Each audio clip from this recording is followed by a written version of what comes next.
శ్రీమాత్రే నమః. శ్రీ లలితా సహస్రనామంలో 54వ శ్లోకము.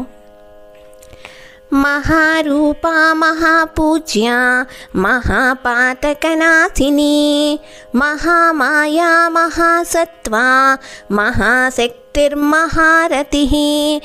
ఇక్కడ కూడా 53వ శ్లోకంలో చెప్పినట్టే మహాశక్తిర్మహారతి అనైనా చదవాలి, లేదా అంటే మహాశక్తి అని ఆపి మహారతి అంటే ఇక్కడ మహాశక్తి అని చదవకూడదు, ఇక్కడ మహాశక్తి శక్తి ఉంది కాబట్టి సా అని చదవకుండా మహాశక్తి మహారతి అని చదువుకోవాలి.